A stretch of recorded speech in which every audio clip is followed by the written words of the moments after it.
society gist, birthday shout-outs, Happy birthday, babe. in sports, Sensational goal! the breakfast diary. Breakfast diary. 7 o'clock in the morning, weekdays, exclusive on Udenibo FM. Extra, read all about it. All right, welcome back. It is still the breakfast diary at Deniba 99.1 FM. We're keeping tabs on developments in and around the country, making sense of them. Let's quickly do a recap. On the Guardian newspaper this morning, NLC, TUC suspend strike, ask FG to reciprocate gesture. Also here, currency depreciation, high energy costs, worsen inflation outlook. How about Yelsa governorship election was worse than won and lost? That's editorial from the Guardian here. NNPCL flags currency crisis as barrier to investment. More stories on the Guardian.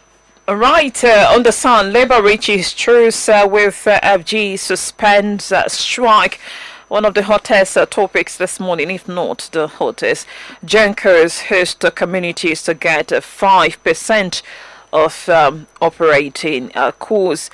Our focus was on what is going on as far as the rail line is concerned. The Senate moving a motion to the effect that the Port Harcourt-Maiduguri rail line should be standard gauge, okay, as against the current one. Inflation rises to 27.33% in October, according to MBS. Those are the stories from the Sun. On the Punch newspaper, misinformation 30 Nigeria, says Tinubu. That was a major talking point. And also here, insecurity threatens Calabar Carnival as kidnapping cases rise. 48.8 billion naira fraud. Strike stalls Ibeto's arraignment. LP welcomes Atiku's merger proposal. NNPP gives condition. Also, there was a report from the channels from another a media outlet, that LP has said it is not doing any merger, comrade. I don't know who made that official statement until we clarify, because we know that there are some underdogs in LP who are trying to cause confusion. Right, don't forget the discussion topic, the future of APGA in Anambra State. What do you make of all of the headlines? Plenty stories everywhere. 0703-815-5515 and of course 0906-1414478.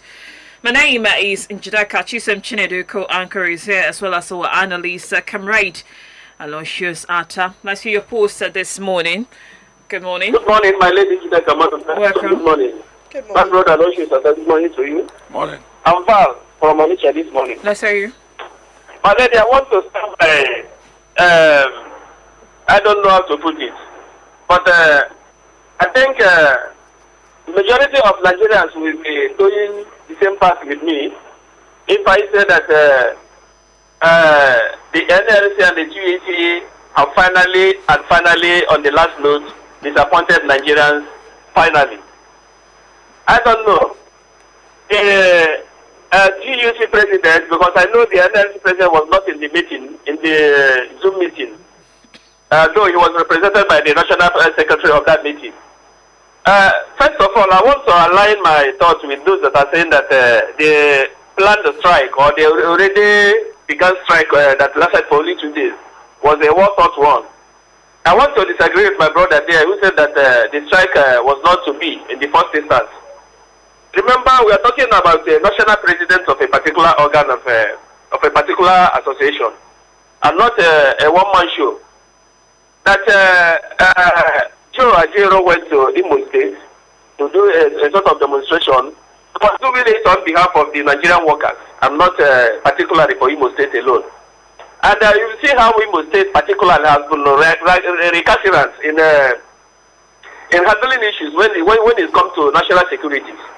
So I think APC is the government in charge of Imo State, and immediately the scenario happened. I think the government of power should have come out openly, because they are the government in power. The government in power is still the same party that is in power in Imo State. So I think the federal government should have come out to say one or two things. When they said NLC was maltreated, this is a national issue. It's not a case of Imo State only or whatever. So they said the strike is a welcome one, if I'm to say. But my annoyance now is the hastiness in their calling off the strike. I mean, how would you come out to tell Nigerians that the NSA has made a commitment? Which commitment is a formal commitment, so to say, my lady? Where the authorities in Imo State, I mean, were they met or were they considered before the NLC or the Labour TUC came out to tell us that the NLC has made a commitment? I mean, I don't know what if the statement really covered or rather covered the interest of Ajero, because for now Ajero has not said anything particularly as far as the calling off of the strike was concerned. So I don't know if Ajero is part of it. But for TUC President and the Secretary of NLC to come out and tell us that they are now suspending the strike because of just a mere verbal commitment, I don't think is a welcome development as far as this labor issue is concerned. I want to say finally, my lady, before I hand up, since the days of Frank Kokori, that was even during the military era, and that of Adam Toshomole, I don't think the leadership of NLC has done the same. I mean, they have been politicizing everything.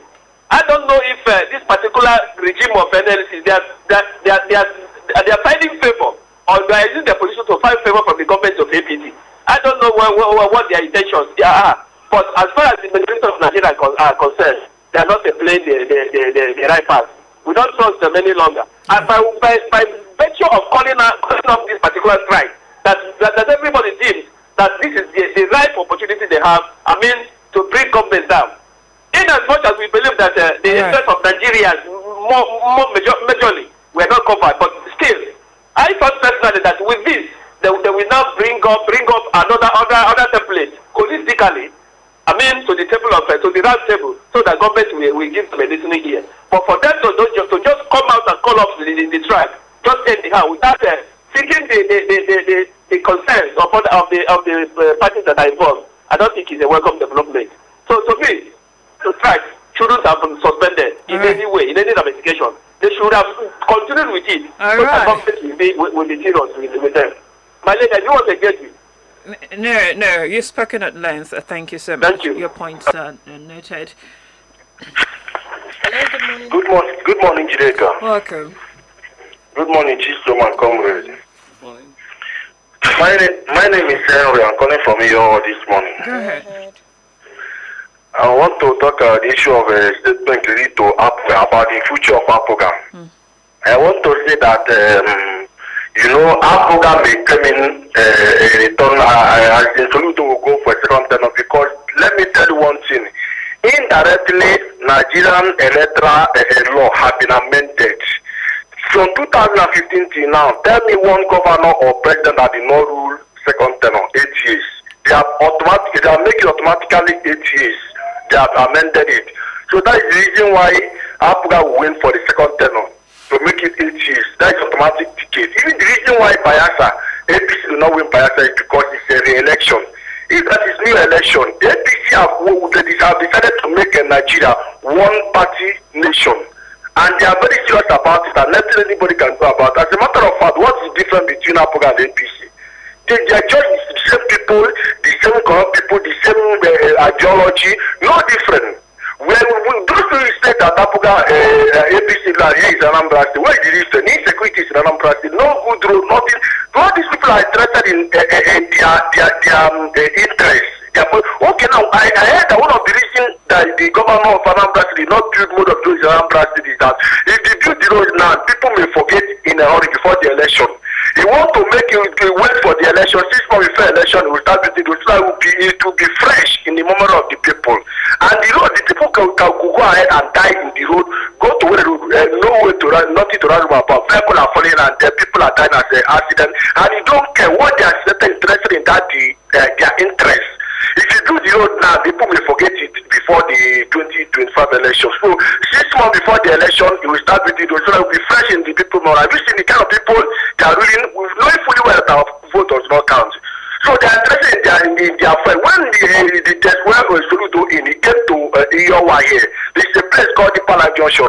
That place that there is very big erosion to River Niger there. He came there, see that time he came there, he now not have done about it. Before the election, we start grading the road and tell you that if you want him to complete it, you have to vote him. That is just the strategy that no use. That's completed and he want to admit. So they are the same people, the same ideology, no different about it. Sure, go to her. God bless you. Thank you very much. Right Honorable Dem, Fakego causing the airwaves from my home, Osmoro. Yes, how are you? Thank you very much. If you enter into any agreement with Nigeria, you are in trouble. If Nigeria enters into any agreement with you, you are in trouble. Therefore, NLC calling off strike and the jubilating that they have brokered a truce is all a lie. They have been defeated. In 1967, Nigeria went to Aburi, Ghana, entered the truce with Biafra. Nigeria reneged. Okuta panel. Nigeria sought for a way out of the Apagmaya.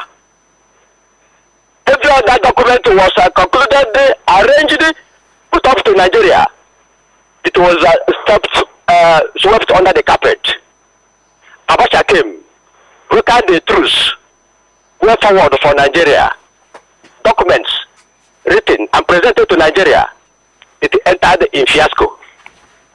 Goodluck Jonathan, 2014, entered into agreement, formulated everything that will see Nigeria out of their own doldrum.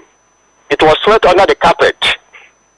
Nigeria went into agreement with Cameroon during the Civil War. It took the intervention of several world courts for Nigeria to see the vacancy.